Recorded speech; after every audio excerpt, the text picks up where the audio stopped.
Hello, welcome back to the YouTube channel. I am Nick from Australia. Welcome to the NRL semi-final football review between the Parramatta Eels and the South Sydney Rabbitohs, which we saw the Rabbitohs knock out the Eels tonight at Bankwest Stadium, 38 points to 24. What a very entertaining game of football. It was definitely two halves of football. Parramatta were good in the first half, and South Sydney were the better team in the second half, and they went on to get the win, and they have now booked themselves a preliminary final against the Penrith Panthers next Saturday night. Really looking forward to that. But before I get into the review, if you're going to the Storm versus Raiders preliminary final on Friday night at Suncorp Stadium, I can inform you that I will be at the game. I will be taking the drive up from Lismore all the way to Brisbane. So if you are at the game next Friday night for the Storm Raiders preliminary final,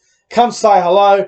I'll be with my good friend Luther King, who you've seen in videos in the past, and I'll be with a guy called Always Brisbane Broncos, who is my brother. So if you haven't subscribed to his YouTube channel, go and subscribe to it. It's called Always Brisbane Broncos, mad Broncos supporter. So we'll be at the game next Friday for the Storm Raiders, so if you're there, come say hello. But anyway, let's get into the semi-final football review between the Eels and the Rabbitohs. And what a start it was from South Sydney. I got out of the blocks really quick. They looked very good in the first 15 minutes. I mean, I'll be honest with you guys.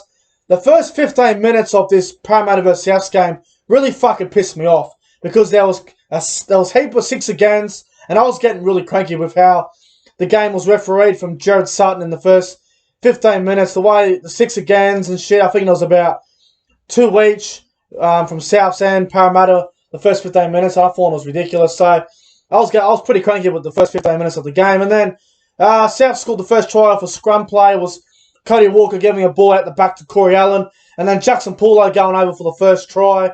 And then, hang on, there was a penalty goal first. And then there was a try. So Souths were up 8-0 early. And then Parramatta, they had this ridiculous 5-minute period where they just went on a try-a-thon, really. Clint Gutherson scoring, and then Jules Jennings scoring, and then Clint Gutherson scoring again. And Souths was shell-shocked going into half-time. Parramatta led 18 points to 8 at half-time, and Parramatta looked South Sydney looked shocked to pieces. Adam Reynolds had a really slow first half. Cody Walker and Damien Cook were looking all right. They were creating things. They looked very dangerous.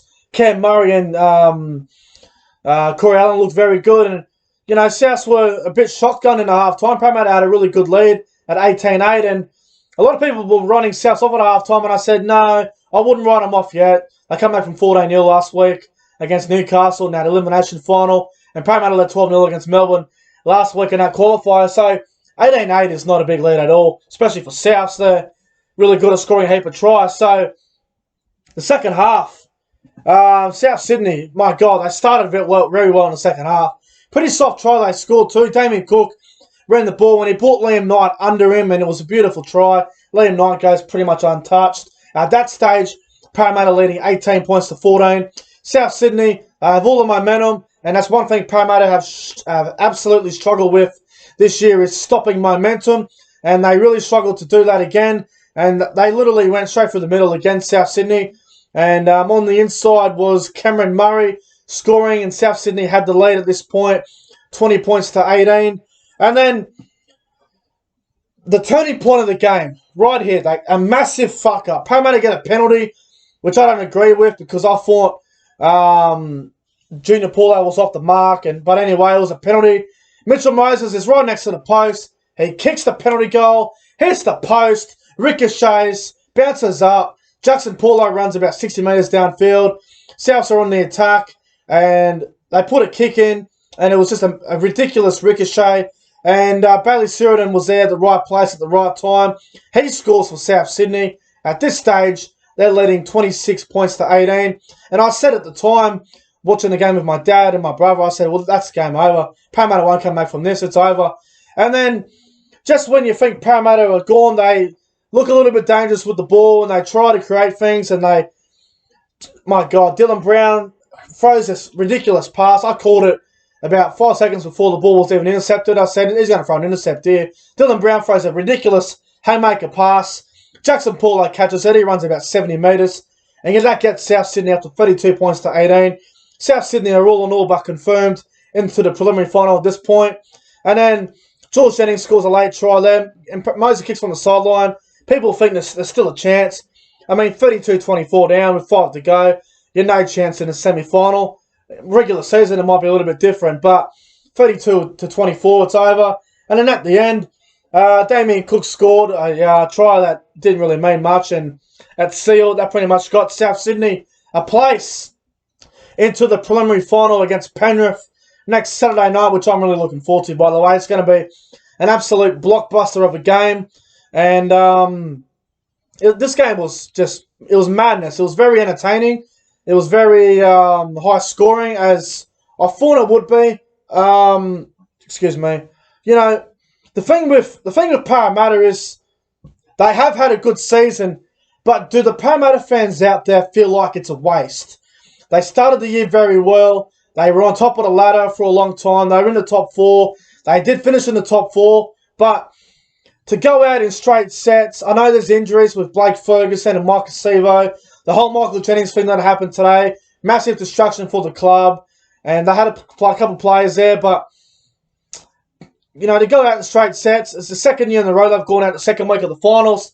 Do Parramatta fans out there think it's a waste of a season? Well, me personally, I think it's a massive waste. I think they've really blown this year, the Eels, and I think next year they've got to take a good hard look at themselves and figure out, is the team they have right now, is it enough to get them a premiership? Do they need more pieces to the puzzle? Do they need to move on Wagga Blake? Do they need Michael Jennings? Obviously, I don't know Michael Jennings will be back with the whole doping scandal situation. I'm not going to talk about it because it's a whole different situation. You know, there's a lot of problems going on at Parramatta. They've had a decent season, but I feel like it's a waste of a year in my opinion. As for South Sydney, well, they were not brilliant tonight, but they did very well to win this game. They were definitely off in the second half, but they done very well here. I thought Adam Reynolds had a fantastic second half. His first half was a bit disappointing, but, you know, I thought Damien Cook was absolutely outstanding tonight. I thought he was brilliant. I thought Corey Allen had a strong game. Cameron Murray was quite solid. Jaden Stewart's defence was really decent. Dane Gagai was okay. Bit of a ball hog tonight, Dane Gagai. We just wouldn't pass the ball. Poor Alex Johnson couldn't get into the game. I can't believe he didn't score a try tonight. You know, Jackson Paulo, I thought he was outstanding, to be honest. I thought he had a really good game. Jackson Paulo. Cody Walker was all right. He wasn't at his best by any means, but I thought he was solid. The South forwards, I was a little bit critical of him going into half-time. They were a bit off, you know. Tom Burgess was decent. Totola, probably expect a bit more from Totola. Murray was all right. I thought the bench for South was what really got him home in the end. I can't pronounce this bloke's name off the bench. Keon Kalamatungi or something, but he was absolutely outstanding. And I thought Liam Knight was really strong as well. You know, I thought Souths had a lot of really good players. Like Campbell Graham also was fairly decent. As for the Eels side, well, their best player was clearly Clint Gutherson. He had a really good game. He tried very hard out there. In my opinion, I thought he played very well. Dylan Brown was solid. Campbell Gillard was probably their best forward, in my opinion. Junior Paulo was also decent. You know, the back rowers were okay, but they went quiet. They went missing in the second half, you know. They all had solid first halves, but second halves were disappointing. Their bench for Parramatta was terrible. You know, Andrew Davey, he had a solid game. Kane Evans, not good enough, in my opinion. Ray Stone, awful. Will Smith, just shit. Takadangi looked okay as well, but overall, Parramatta, a little bit depleted in this game, but a little bit disappointing, in my opinion. They just sort of didn't know how to stop the South Sydney momentum, and South Sydney, too good, and they will play Penrith next week in the preliminary final. Looking forward to that one. But my ratings out of 10 for this game, I'm going to give the Parramatta Eels performance tonight a 5 out of 10. I'm going to give the South Sydney performance a solid 7 out of 10. And my top 3 on ground for this game, well, my God, how do you pick? Because there was a lot of really solid players out there tonight, but I'm going to go number 3. I'm going to give it to Adam Reynolds. I thought he was solid. I thought he won the game for him, to be honest, with his kicking game and his game management. I thought he was good, Adam Reynolds. He's number 3. Number 2 is going to go to Clint Gufferson. I thought he was excellent for the Parramatta side. And number 1, my man the match tonight, it's going to go to Damien Cook. I thought he was electric, and I thought he was absolutely outstanding. But as for the Eels, I just want to say before I get out of here, guys, Mitchell Moses. A lot of people are going to be critical of Mitchell Moses, and I'm a little bit critical of him at the moment. He missed a very easy, gettable penalty goal, which should have leveled the game at 20-all, but turning point in that game, that was the turning point right there. And, Mitchell Moses is the halfback of the Eels. They haven't won a premiership since 1986. They're looking for that, that controlling halfback to get them to a premiership. And Mitchell Moses has gone missing again. So a lot of pressure on him going into next season, and he needs to step up. Mitchell Moses, he was pretty average against Melbourne, and he was pretty disappointing tonight, in my opinion. First half, he wasn't too bad, but the game goes for 80 minutes, and I thought he was definitely outplayed, and I thought Wayne Bennett really outcoached Brad Arthur in the second half. The way South Sydney got back into the game, it was a Wayne Bennett masterclass, honestly. But well done to both sides too. It was a decent game of 40, a very entertaining game, and both sides deserve to be praised. Parramatta were depleted, there's no doubt about it. But well done to both sides, and good luck to South Sydney next weekend in the preliminary final against Penrith, and good luck to Parramatta going into next season. I'm sure they'll be in the finals again next year with the roster they have. But anyway, guys, that's going to wrap up my semi-final football review between Parramatta and South Sydney. If you enjoyed the video, make sure you guys go ahead and like, comment, and subscribe to the channel. I will be doing the corner post tomorrow night, guys, so stay tuned for that. And I'm looking forward to going to Melbourne vs Canberra next week. Going to be a fantastic game. But anyway, guys, I'm getting out of here. Thanks for watching, and I'll see you guys in the next one.